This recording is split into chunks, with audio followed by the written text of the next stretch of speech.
Long before farming became digital, British tractors ruled fields with raw strength and fearless engineering. These machines weren't built for comfort, they were built for survival. They plowed through mud that would swallow modern tractors whole. They worked in rain, snow, and war-torn soil without asking for mercy.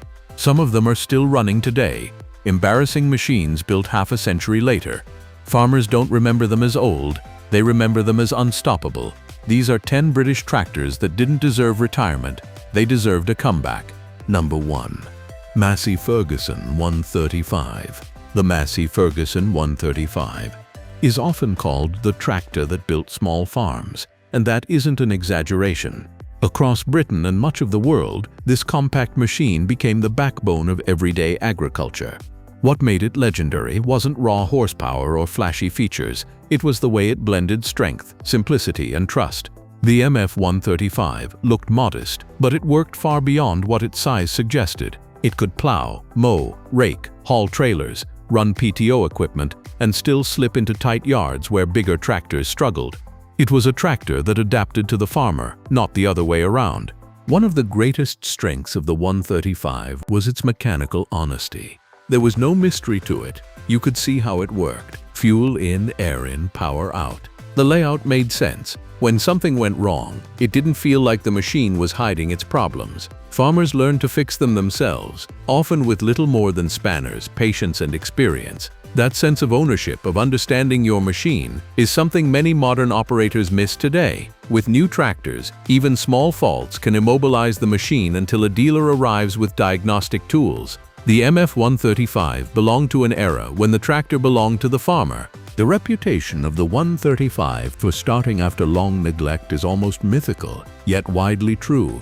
Stories circulate of these tractors being pulled out of hedgerows, barns, or sheds after years of rest, only to fire up with fresh fuel and a charged battery.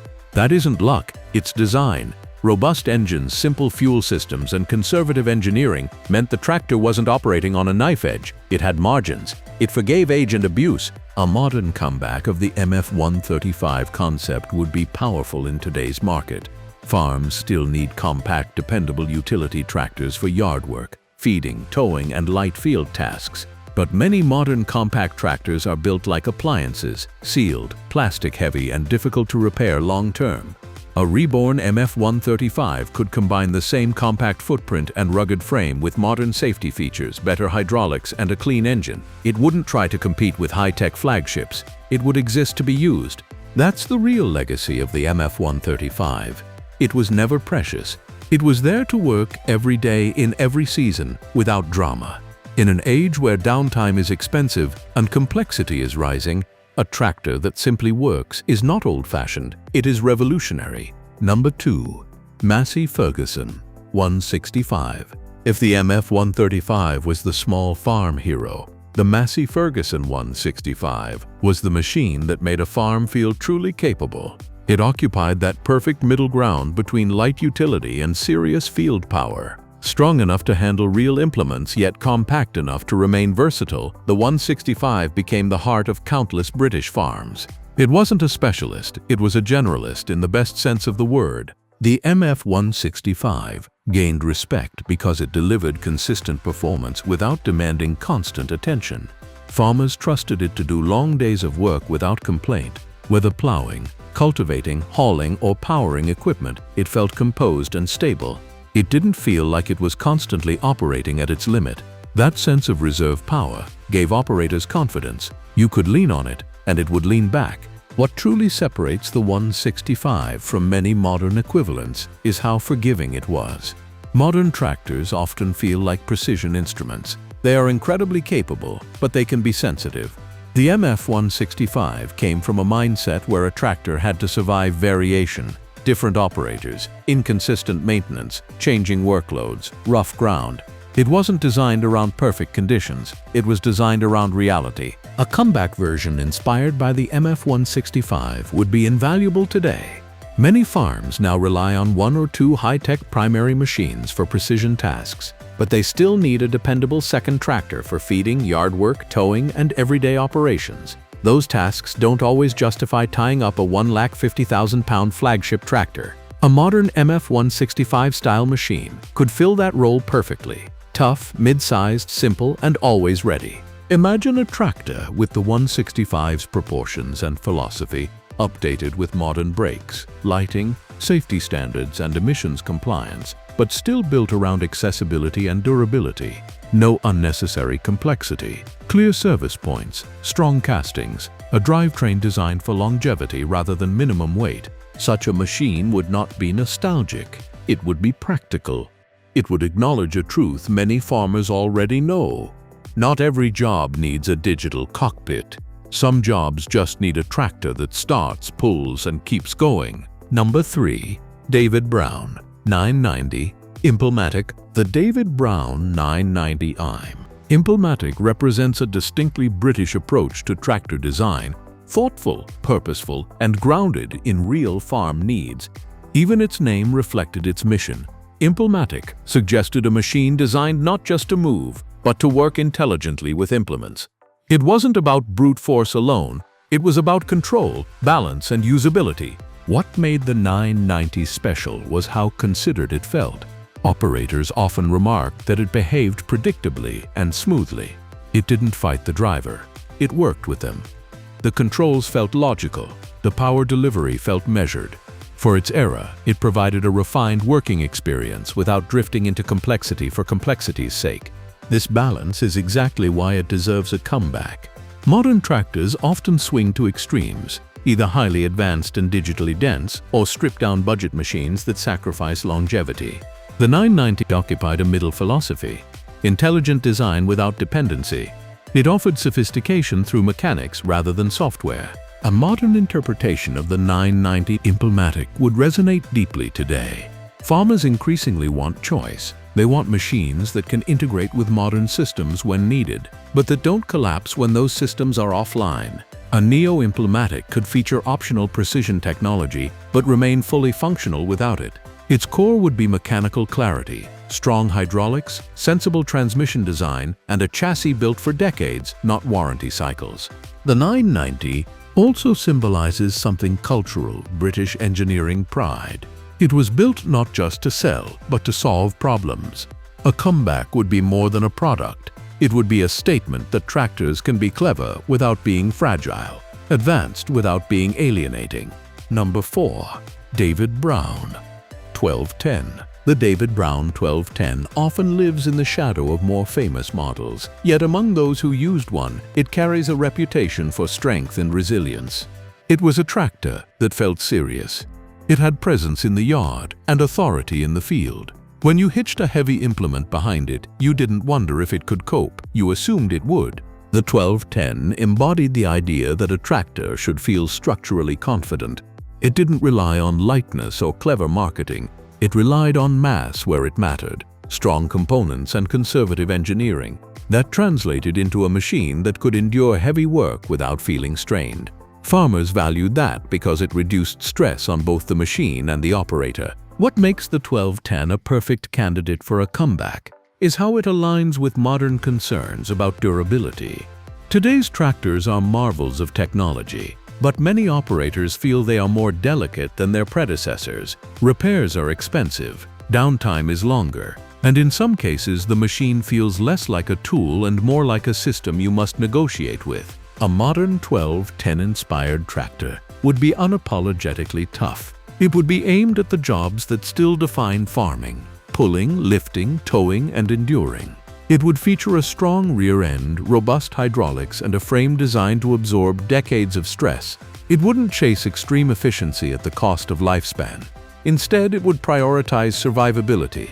This kind of machine would appeal to farmers who want something they can rely on when conditions are bad, when schedules are tight, and when work cannot wait. The original 1210 gave that feeling. A modern version could do the same, reminding the industry that strength is not outdated, it is timeless. Number 5. Fordson Dexta. The Fordson Dexta holds a special place in British farming history because it wasn't just a tractor, it was an entry point into mechanized agriculture for thousands of small farms. Where larger machines felt intimidating or financially out of reach, the Dexta felt approachable. It was compact, affordable, and honest. It didn't promise miracles, it promised work, and it delivered. For many farmers, the Dexta was their first proper tractor. It replaced horses, tired old equipment, and inefficient routines. Suddenly, tasks that took hours became manageable. Yard work, light plowing, mowing, spraying, hauling, everything became faster and more consistent. The Dexta didn't dominate fields, but it transformed daily life. It gave farmers time back. And in agriculture, time is everything. What truly made the Dexta beloved was its character. It felt friendly. You could climb on, understand it quickly, and feel confident. It didn't overwhelm new operators. At the same time, it was tough enough to be trusted. It endured cold mornings, muddy yards, and uneven maintenance schedules. It wasn't fragile. It didn't punish you for being human. That's why the Dexta deserves a comeback in today's world. Small farms, homesteads, and mixed-use properties are growing again. People want land, they want animals, they want to grow food.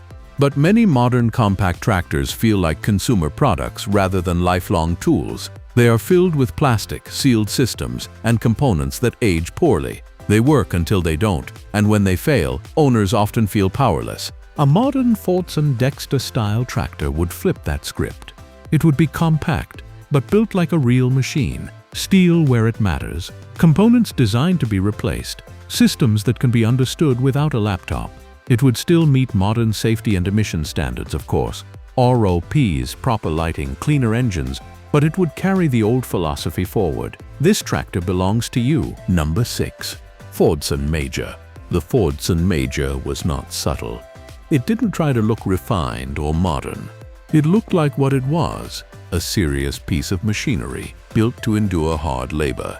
During a period when Britain needed strong tools to rebuild and modernize agriculture, the Major stepped forward as a tractor that could handle the weight of that responsibility. Farmers didn't choose the Major because it was fashionable. They chose it because it was dependable. It had the kind of presence that reassured you before you even turned the key. Thick castings, a solid stance, and a mechanical layout that suggested strength rather than delicacy. This was a tractor that didn't mind being pushed. In fact, it seemed to expect it. The Major became legendary for surviving conditions that would shorten the life of many machines. Poor weather, heavy implements, long hours, rough handling. It absorbed it all. It was part of an era when tractors were built around the assumption that they would be worked hard and maintained imperfectly. That assumption shaped everything: tolerances, materials, and design priorities. The result was a machine that aged slowly. Today, many farmers feel that tractors have become more capable but less tolerant. They are powerful and precise, yet sensitive. A sensor failure can stop work entirely. A software fault can immobilize a machine that is mechanically sound. In contrast, the Major belonged to a world where if the engine ran and the gears engaged, the job could be done. A modern Fordson Major-inspired comeback would speak directly to those frustrations. It wouldn't reject technology, but it wouldn't be ruled by it. The core machine would remain functional even if auxiliary systems failed. It would be designed for decades of service, not upgrade cycles. Heavy-duty components, straightforward access, and a philosophy of keep working would define it. This kind of tractor could be marketed as a lifetime machine. Not something you trade in after 5 years, but something you build your operation around. In an age of uncertainty, that promise carries enormous weight. The Fordson Major once represented British strength and reliability. A modern successor could do the same, reminding the industry that toughness is not old-fashioned, it is essential. Number 7. Nuffield 10 and 60. The Nuffield 10 and 60 was never shy. From the moment you saw it, you knew it was different. That bright orange paint, the confident stance, the unmistakable British attitude. It wasn't trying to blend in. It was built in a time when tractors still carried personality, when machines reflected the character of the people who designed and used them. And the 1060 wasn't built to impress showrooms, it was built to work. What made the Nuffield 10 and 60 special was how honest it felt. It didn't pretend to be something it wasn't. It was a working tractor designed for British farms, British weather, and British reality. Muddy yards, damp fields, long winters, short harvest windows. This machine understood its environment. It was rugged, mechanically straightforward, and capable of real farm labor without constant attention. Farmers who ran Nuffields often speak about them with a certain affection. They weren't perfect, but they were loyal. They started when asked, pulled when needed, and rarely surprised their owners in unpleasant ways. You could hear the engine working. You could feel what the machine was doing. It communicated, and that matters more than people realize. When you trust your tractor, you work better with it. The Nuffield name also represents something deeper: confidence in British manufacturing. These tractors were built with pride. They didn't feel like compromises. They felt like statements. Machines that said, "We know what a farm needs, and we will build for it." A modern comeback of the Nuffield 10 and 60 spirit would be powerful. Today's tractor market is crowded with machines that look similar, feel similar, and are differentiated mostly by software packages. A reborn Nuffield could stand out by being unapologetically rugged and visually distinctive. It wouldn't try to be luxurious. It would try to be dependable. Imagine a modern orange workhorse with heavy-duty components, a straightforward layout, and a design that favors longevity over minimal weight. It would meet modern safety and emission standards, but it would retain the Nuffield attitude: strong, simple, and proud of its role. In a world where machines increasingly feel anonymous, a tractor with real identity would resonate. Farmers don't just buy tools, they build relationships with them. The Nuffield 1060 proved that a tractor can be both functional and memorable. That combination deserves to return. Number 8. Leyland 154. The Leyland 154 is often remembered quietly, but its importance becomes clearer with time. It was never intended to dominate fields or pull massive implements. Its purpose was far more practical: be useful everywhere else. Yard work, light cultivation, mowing, transport, horticulture, small-holding tasks, this was its world. And within that world it excelled. The genius of the Leyland 154 was that it treated small as a strength rather than a limitation. It fit into tight spaces. It handled repetitive daily jobs without fatigue. It could be operated by anyone in the family or workforce. And yet it never felt like a toy. It was a real tractor, scaled down intelligently. Modern agriculture still desperately needs this type of machine. But many of today's compact tractors are built with consumer logic rather than agricultural longevity. They often rely heavily on plastic panels, sealed systems, and lightweight components. They work well when new, but they don't inspire confidence about the next 20 or 30 years. The Leyland 154 came from a different mindset. It was designed to live on a farm, not in a showroom. It expected dirt, vibration, moisture, and uneven use. It was made to be fixed, not replaced. That philosophy is exactly what's missing in much of the compact segment today. A modern Leyland V-style comeback would target real utility, not lifestyle branding. It would be compact but tough. It would prioritize strong PTO performance, reliable hydraulics, and excellent visibility. It would have modern safety equipment, ROPs, proper lighting, improved braking, but its core would remain mechanical and accessible. This kind of tractor would be perfect for mixed farms, market gardens, orchards, livestock operations, and rural properties. It would be the machine that lives near the yard gate, always ready. The one that gets used every day. The one that becomes indispensable. The Leyland 154 proves that small tractors don't have to be fragile. They can be enduring. And in an era when people are rediscovering the value of self-reliance and long-term ownership, that idea has enormous power. Number 9. Leyland 270. The Leyland 270 belongs to a class of tractors that never chased fame but earned respect. It was built for work, not applause. On many farms, it became the dependable middle sibling, the tractor that handled routine jobs day after day without complaint. Feeding, towing, light field work, yard operations. This was its rhythm. What made the 270 valuable was its balance. It wasn't oversized. It wasn't underpowered. It felt right for a wide range of tasks. Farmers didn't hesitate to assign it jobs. It was trusted, and that trust came from experience. It started, it ran, it worked. It rarely surprised its owners. Modern tractors are often highly optimized for specific roles. That's impressive, but it can also reduce flexibility. Many farms today juggle livestock, cropping, contracting, and side enterprises. They need machines that can adapt. A Leyland 270 style tractor is exactly that. Adaptable, robust, and unpretentious. A modern comeback would aim to be the utility backbone of a farm. Not the flagship, not the showpiece. The machine that's always available.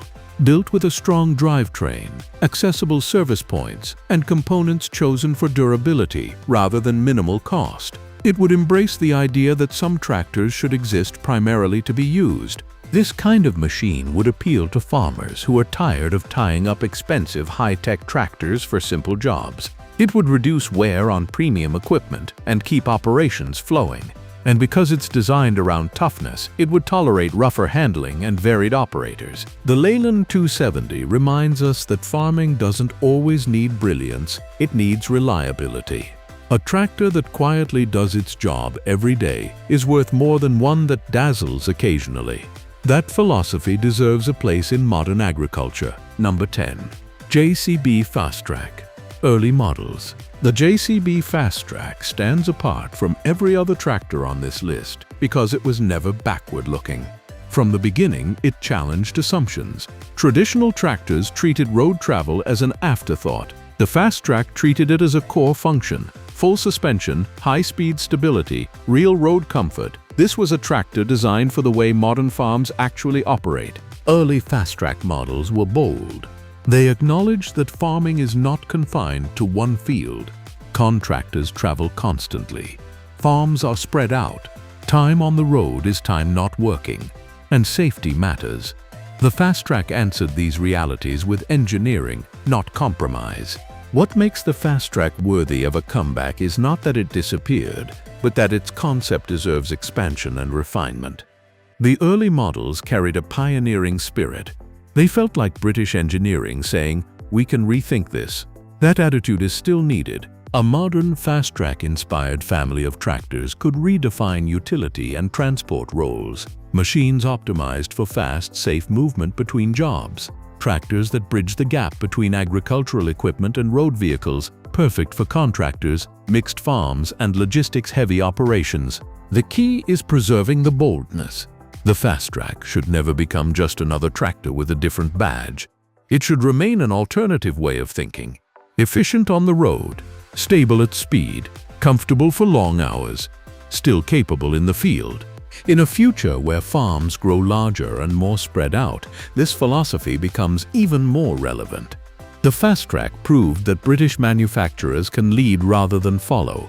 It deserves to continue doing so, reminding the world that innovation and toughness can coexist. These tractors weren't just tools, they were partners. They rebuilt farms, carried families through hard times, and turned broken land into life. Modern tractors are smarter, cleaner, and more advanced, but they haven't earned this kind of loyalty yet. These British legends were built with soul, not software. If one of them rolled back into production tomorrow, which would you bring back to your fields? Drop it in the comments. And if you respect machines that built nations, hit subscribe, because some legends were never meant to fade.